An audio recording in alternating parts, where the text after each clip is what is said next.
it's very difficult to be a powerful and effective speaker if you're not a good listener as well. The first and most important thing to understand about listening is probably the most common mistake I come across in communication. Being right is very dangerous in relationships. You can either be right or be in a relationship.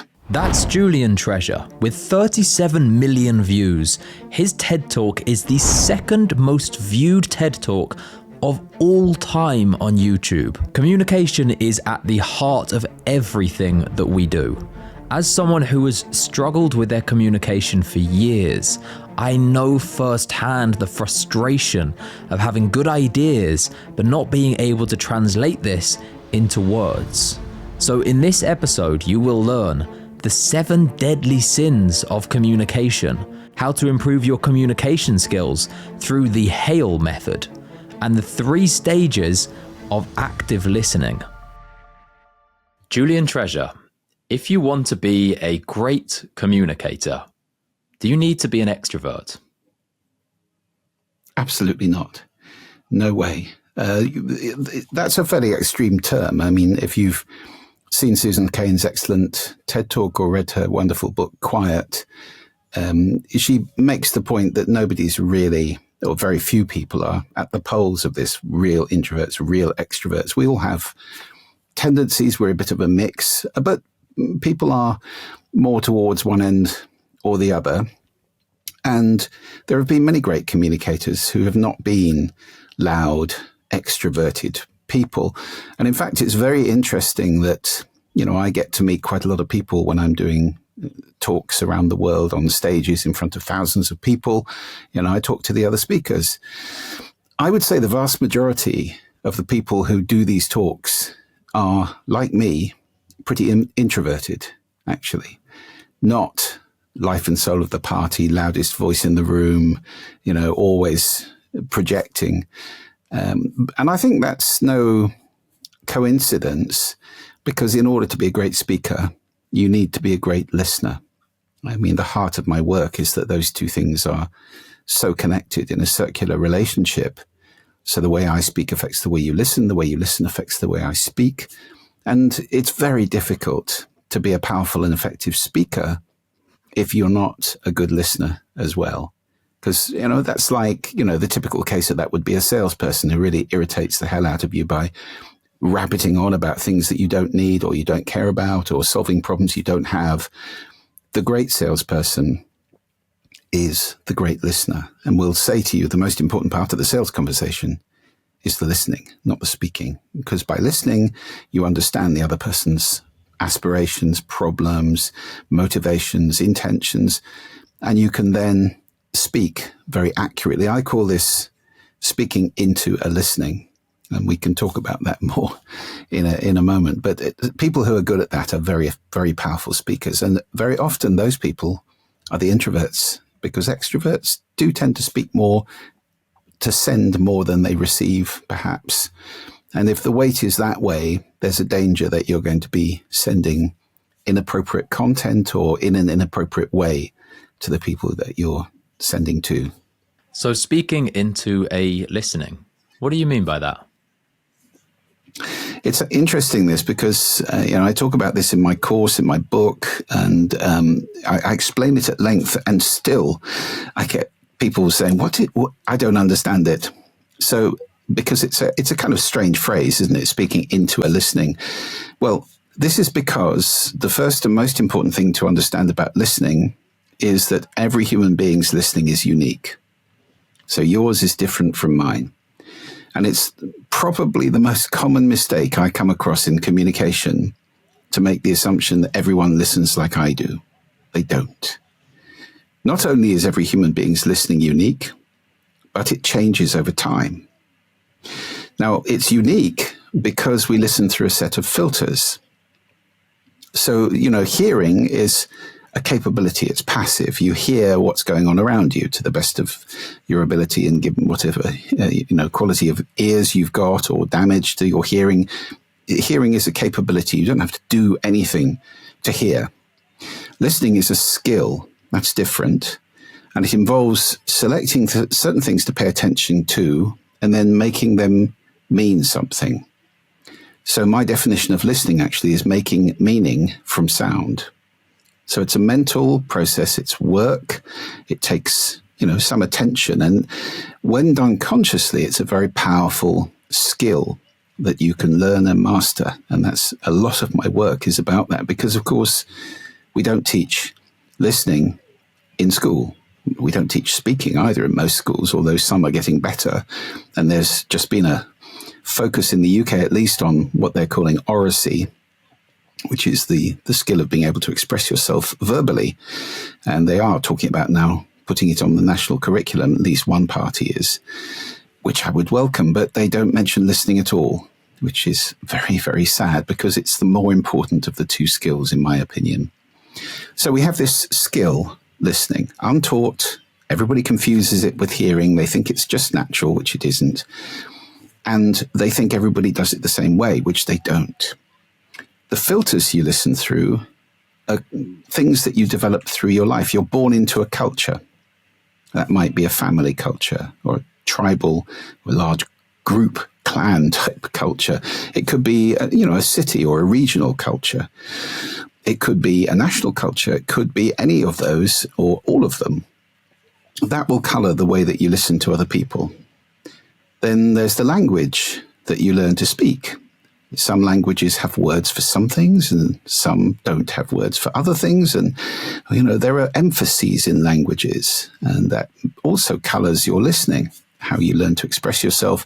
You get dead spots, things that you don't talk about or you don't mention because there isn't a word for that, perhaps, or things that you listen to very acutely. I mean, it's absolutely true that in the Inuit languages in the far north, there are dozens of words for snow, different types of snow, because it's really important to them to distinguish snow you can walk on from snow that you better not walk on, for example. So that creates a listening. Their listening for snow is totally different from yours or mine.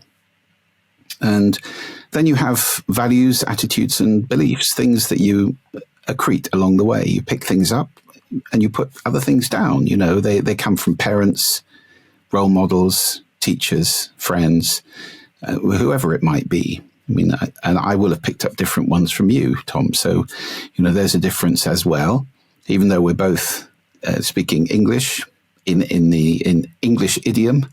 And, that would be quite different if you're talking to an Australian or an American or whatever. There are different idioms even within a language.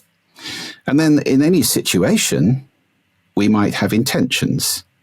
We might have expectations. We might have emotions going on. We might have assumptions about what's going to happen, or most of all, what's happening in somebody else's head. It's an assumption we make a lot of the time. So all of those things color our listening. And the reason it changes through the day is because your emotions change, your state changes, your intentions change. I know as a public speaker that it's a very different thing talking to an audience at 9 a.m. to the one just before lunch or just after lunch even. They call that the graveyard slot, when everybody's had food, their gut is digesting, a lot of blood's gone there, they're feeling a bit sleepy. And that's a slot that you have to be quite lively in. And it's a different listening from the one that same audience had at 9 in the morning. So that's what I'm talking about with speaking into a listening. It's different from person to person or group to group, and it's different over time, even among the same person, people, group, whatever. So it's very important to ask the question, what's the listening I'm speaking into? Just ask yourself that question, and you will start to hit the bullseye instead of missing the target altogether, because that is so important. If you forget to do that and make assumptions about the listening, like they all listen like I do, I'll just speak in the way I would like, you could really come a cropper there. It might be a much older audience, a much younger audience. It might have different vernacular. It might have completely different intentions. The speaker before you, if you're talking about a gig, for example, a public speaking gig, I always make an effort to be there and listen to the person before me, because that affects the way the audience is when you get on stage. I mean, that person might have really upset people, or been brilliant and had them rolling in the aisles, and they're a bit tired and maybe they need a pause or more gentle treatment. They might have been really shouty. Again, you might want to be quieter in that situation, or maybe be shouty as well. So, I mean, all of those things are worth factoring in. The listening you're speaking into is crucial. And the question is, what is it? What's the listening I'm speaking into? That is really interesting. I think most people consider talking, but they don't really think about listening as such an important skill. So if you're trying to improve your listening skills, what kind of cues are there that you would be able to tell what kind of a listening you're speaking into? I can't be specific about that because, I'm not a scientist and I haven't studied the exact cues. I mean, I imagine it's going to be a combination of micro expressions or even large expressions. I mean, if you're speaking to an audience and they're all lolling back with their eyes half closed and their mouths open, you know something's going wrong there. It tends to be if people are paying attention, they lean forward, they're looking interested. But there may be micro expressions as well if it's a one-to-one conversation. I mean, who knows? Body language, of course, is very important. Facial expressions are hugely important. I mean, the face is so expressive, but the rest of the body is too. Maybe even pheromones. I don't know. All I can tell you is that asking the question is enormously revealing. And the more you ask it, the better I seem to get at guessing or sensing. It might be spiritual. I don't know what it is, but I can tell you that simply by asking yourself the question, you engage, you make a connection with the other person or the room full of people in a way that you don't if you just stand up there and start speaking. So it is a bit of a black box in that way. And I think it's nicer that way, because if you started to list, here are the 45 cues to look out for when you walk on stage, you're going to get very hung up and in a huge checklist of things. So my advice is simply ask the question, what's the listening? Just ask yourself that question and sense it. So by asking that question over time, you should sort of begin to develop the instinct to be able to pick up this type of thing. Now, exactly. I want to touch on something you define as RASA, the acronym. So it's to help people with their listening. Can you break down the RASA acronym? What's the purpose of it? Sure, yes. RASA stands for Receive, Appreciate, Summarize, Ask. So the receive, the first R of RASA, means paying attention. Now, we live in a very complex world with multiple inputs happening. You know, my children are very happy looking at more than one screen at once or dealing with more than one input at once. And it seems to be more and more, because they're dealing with that world, they're growing up, we're very fast at adapting. That's what they expect. Now, that's unfortunate, because if you are going to listen to another human being, as Scott Peck said, you cannot truly listen to another human being and do anything else at the same time. We're so used to multitasking, and we have this kind of always on, having to respond to everybody immediately, FOMO, checking if I've been tagged or, somebody's tweeted about me or whatever it might be. So there's a kind of anxiety not to put everything down and pay attention to another human being. But it is a great gift to give to another human being 100% of your attention. So I do urge everybody listening to this, maybe try it after listening to this podcast. Go and give somebody 100% of your attention. Put everything down. Look at them. Eye contact is very important when you're listening. Not looking at other things, not looking at a screen, definitely, but looking at the other person in the eyes. We don't stare when we're speaking. We tend to look around the room and then check back from time to time to see that the other person is still with us. But when we're listening, constant eye contact really says, I'm with you. I'm listening to you.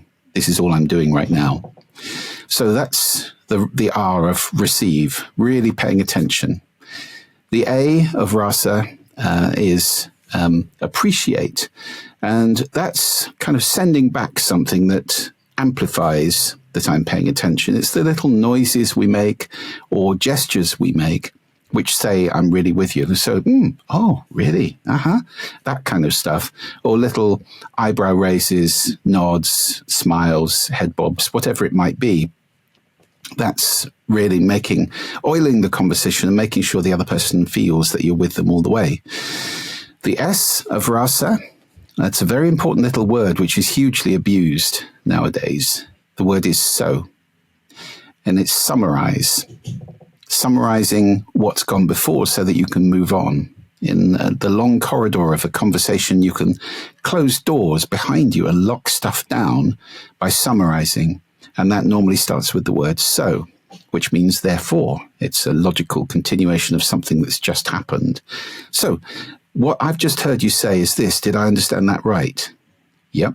Okay, now we can move on because we've absolutely got that locked. Or in a meeting. So can I just summarize? We've all agreed to this slight change in what was said. Is everybody happy with that? Right, let's move on to the next item. If you don't have a so person in the meeting, it can be a very, very long meeting indeed. And the reason I say the words rather abused these days is because it's become a habit for lots of people to start every sentence with the word so. I mean, I've even seen people walk onto the TED stage and say, so, what? There was nothing before. It can't be therefore. It becomes just a meaningless word if it's stuffed in at the beginning of every sentence like that. And it is a really important word. So I want to form a society for its recognition and preservation, really. It's a really, really powerful word. And then the final A of rasa is ask questions. And that is open-ended questions, for example, why, what, which, when, where, who, those kind of questions which don't permit the answer yes or no. And they're very engaging questions. And it's a great thing for somebody who perhaps finds it difficult to speak and be engaging when you're performing rasa on somebody, which is really a powerful listening exercise. You can move the conversation onto ground that you feel more comfortable with by those kind of questions.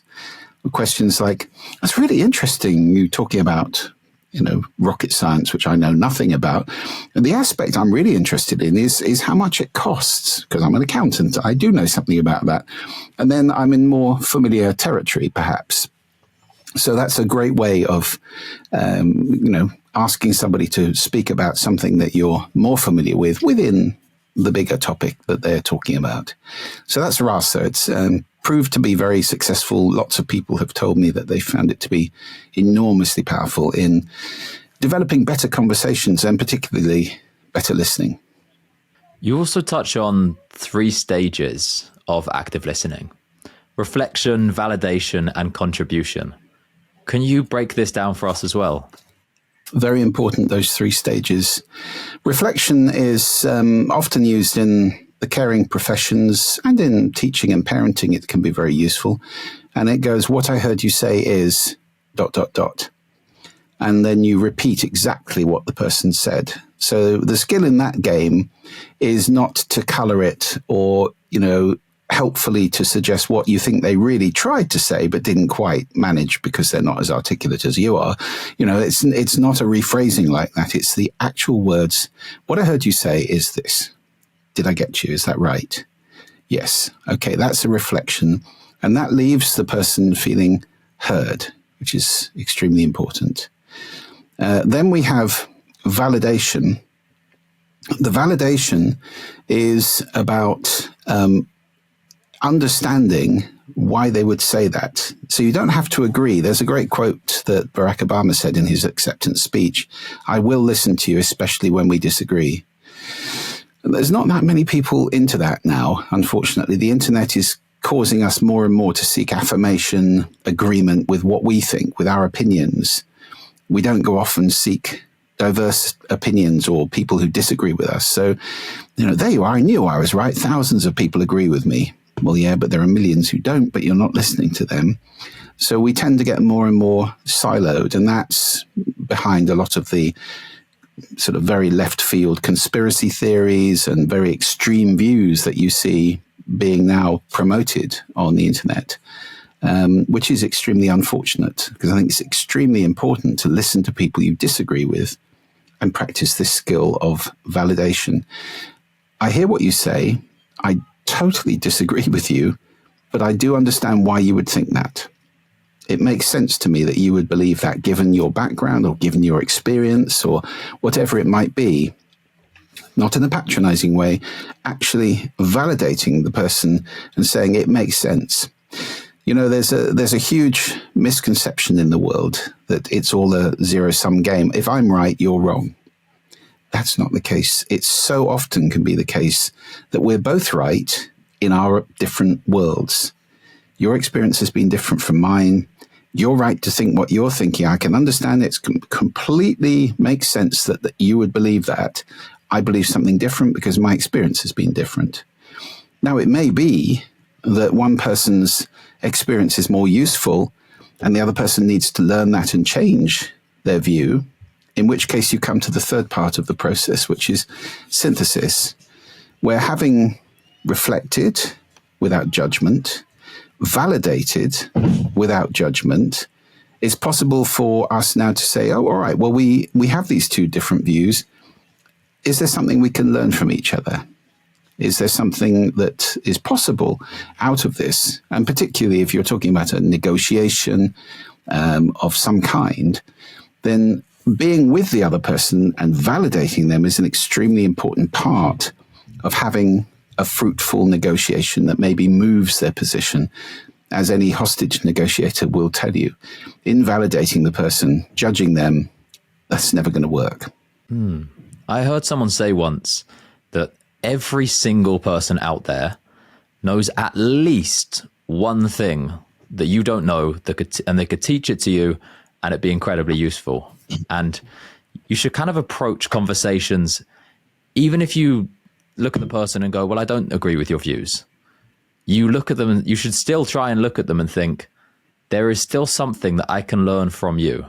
Definitely. I think it's a great thing to see other human beings as opportunities to learn. It may be sometimes that you learn how not to do something, and often it is, but you can always learn something. And it's the arrogance of thinking, I've got nothing to learn from this person. That's all about the human tendency to be right, which is a very dangerous thing that's, again, being accelerated by the internet enormously. And of course, the easiest way for me to be right is to make you wrong, because then I feel elevated. I'm better than you. You're wrong. I'm right.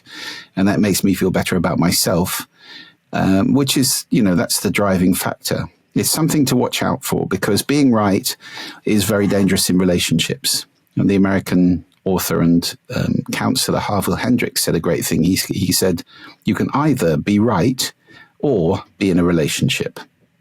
And I think there's a lot of truth in that. Which would you say is more important, the content of someone's words or their delivery? I think they're both equally important.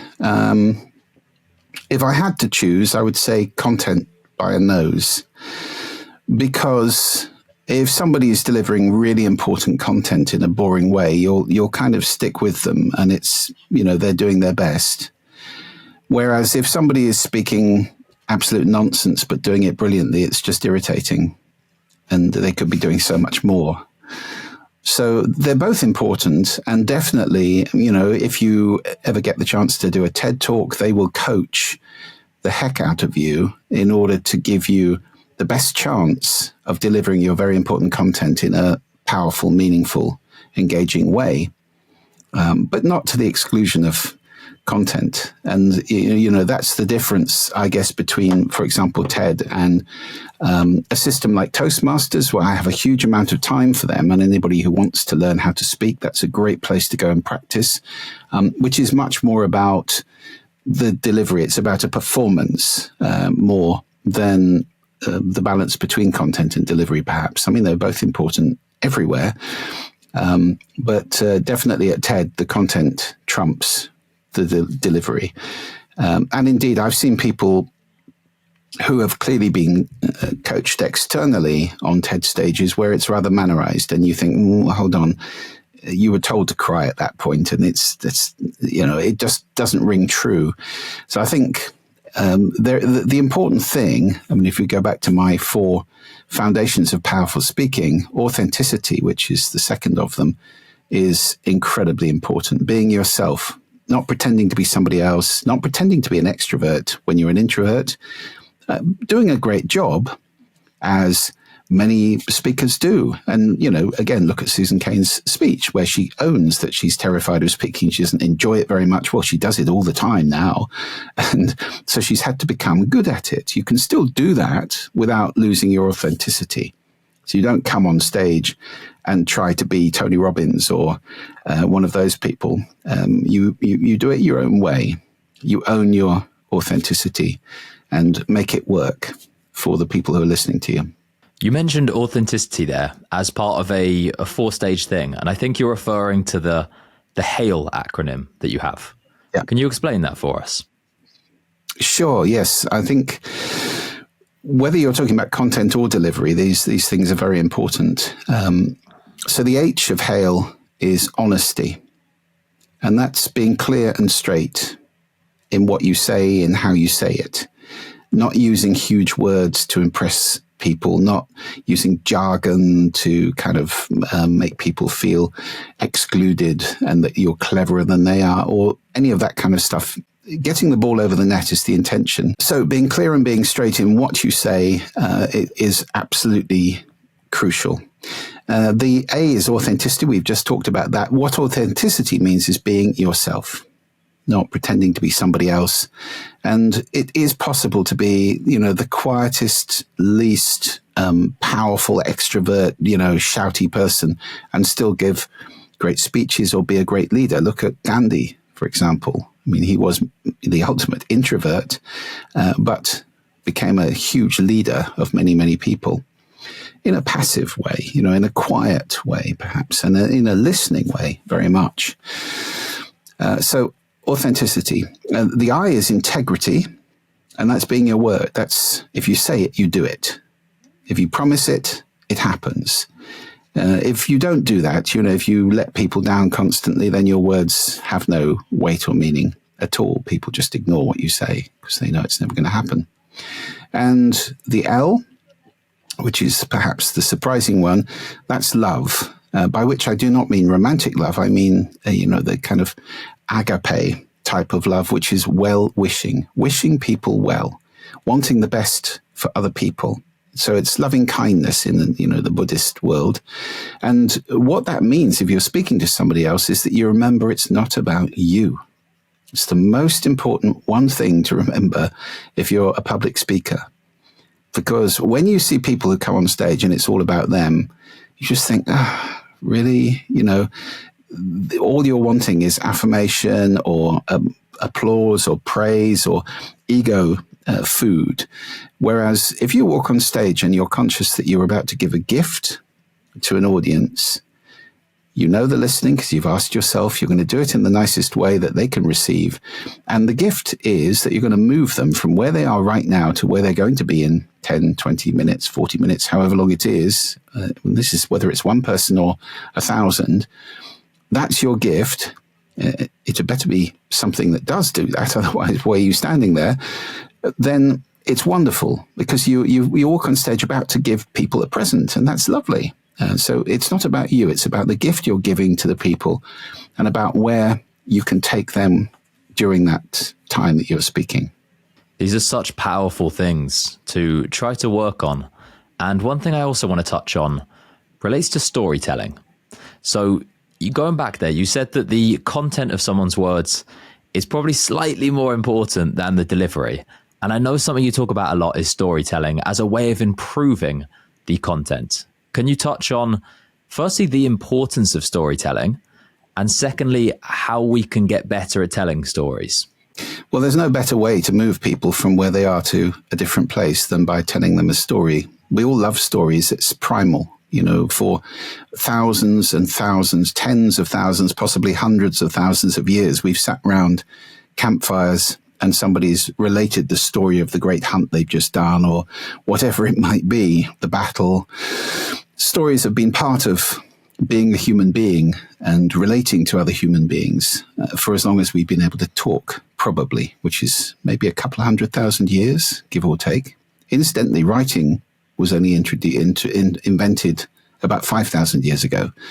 So for almost the entirety of human communication, speaking and listening have been what it's all about.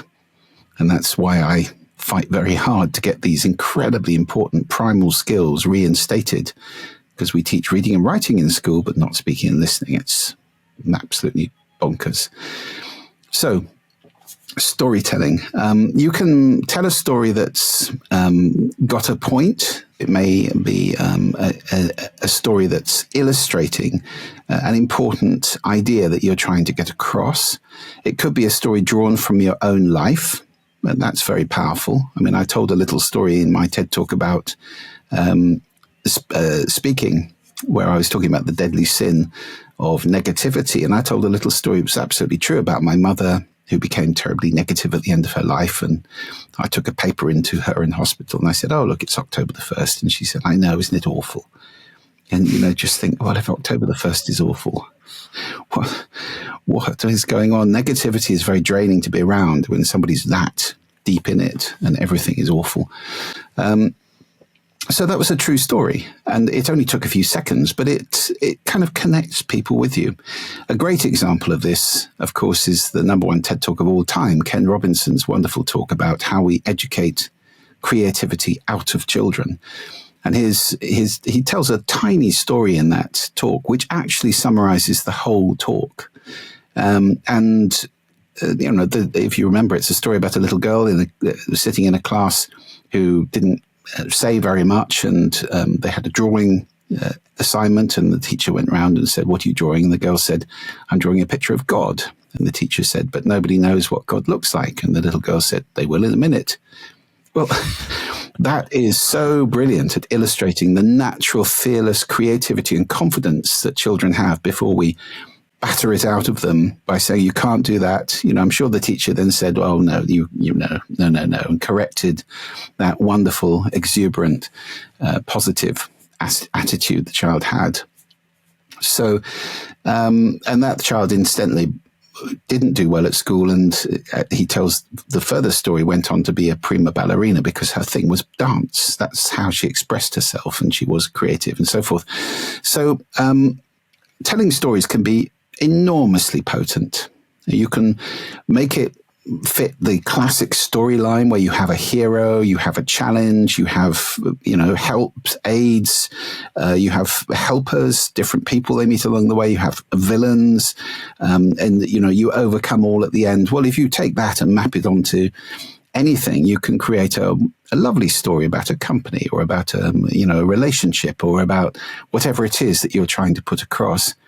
It's very possible. We are all natural storytellers, really. I mean, when people say, I can't do storytelling, that's like telling people in tribes, I can't sing. And they just go, what? Everybody sings? That's because we've invented this thing that there are people called singers and the rest of us who don't. That's not true. We're all singers. We're all storytellers. And it's natural. As anybody with children knows, Daddy, tell me a story. Panic. Okay, there are 50 rabbits living in a park, and off you go. And you could, the child will love the story you make up. I remember telling stories to my children, which went on for years. Every night it was a different thing that happened to whatever it was. So that's great practice. And it is a wonderful, wonderful way of relating to other people. To the point where, if you say, let me tell you a story, everybody goes, oh, good story. And it kind of makes that warm, cozy little niche suddenly appear that we're all in together. So do try it. If you're speaking in public or you want to get an important point across, telling stories is a very, very powerful way to do it. One tip I heard related to storytelling, and I want to get your take on this. One of the most common things people apparently say is they understand the importance of storytelling. They can even tell a story. They just don't think they have stories. They think that their life hasn't been as interesting as this incredible story that they might see on YouTube or in a podcast or something like that. Someone said to actually just go through and think about all the stories in your life and begin to jot them down. So whether that's just on your notes app, on your phone, anytime something interesting happens, write it down and you'll be surprised. Because even people who live the most ordinary lives have incredible stories that can prove points. What do you think about this? Definitely true. And there are filmmakers who specialize in filming ordinary, in inverted commas, people and teasing out of them extraordinary things that have happened to them or that they've done, or we've all had lives which are rich and multifaceted. We've all had challenges to overcome. We've all had fear. We've all had despair. We've all had hope. We've all had victory and joy and fulfillment, or most of us have had all those things. So yes, you're absolutely right. It's kind of a false modesty in a way. Oh, I don't have anything to say to anybody. Nobody be interested in me. And that's not true. There's always things that we can do. And the discipline really of doing what you've suggested, attempting to write your life story or record it. These days, you could do that very easily with a microphone, a phone, whatever it might be. I always think it's sad because, when we go, our life has evaporated unless we're famous enough to have a biography or an autobiography. It's a great thing to record your life story for your grandchildren, great-grandchildren, the ones you'll never meet, great-great-great-grandchildren. And then, who knows, in 2150, somebody might play it back and say, this is your great-great-grandfather. And, he had to deal with this, and this that we would never think of now. So, yeah, I think that's a great gift. And in doing that, you might well discover that there are some fascinating stories that you've got to tell. Now, something you touched on a minute ago was negativity. And you mentioned it in the context of the 7 deadly sins of speaking. Can you outline what the other 6 are and why it's so important to try and avoid doing these things when you communicate with people? Sure. I mean, I always say that this isn't a list of things that are banned. We all do these things to some degree. So I'm not saying they're evil or that you should be ashamed if you do any of them at all. But if they become habits, if you go too far into any of these things, then they become effectively holes in the bucket of your communication, that your power leaks out. You become harder to listen to. That's what happens. So, yes, the first is gossip, by which I mean speaking ill of somebody who's not present. If you want to be rude to somebody's face, that's one thing, but being rude about them when they're not there, that's gossip. Very often it's untrue anyway, or exaggerated. And we all love it. It's kind of a secret society that you get invited in. Did you hear about blah, blah, blah? And it's unfortunately negative and unkind, very generally, and also often untrue, as I said. So we do tend to discount if somebody's a terrible gossip. First of all, you wouldn't want to tell anything important to them. And secondly, that the moment you walk away from that group, that who are they going to be gossiping about? It's you. So there's a kind of a discomfort about it. And it's a lot of lying. And we don't want to listen to people who lie, really. The second is judgmentalism or condemnation. The kind of parent whose child comes home and says, I got 95% in the test, and they say, what happened to the other 5? That nothing's ever good enough. And I think many people have worked for bosses who might be like that, where it's all condemnation. It's all nothing's good enough. You haven't done this. Why haven't you done this? As opposed to praise for what you have done. And there needs to be a balance. I mean, obviously we can't just be saying well done all the time, giving everybody a prize for taking part, but and there are corrections that need to be made, but there are ways of doing that without being judgmental and condemnatory. So that's an uncomfortable thing to be around, and it certainly is an uncomfortable style of leadership for the people who have to work under that.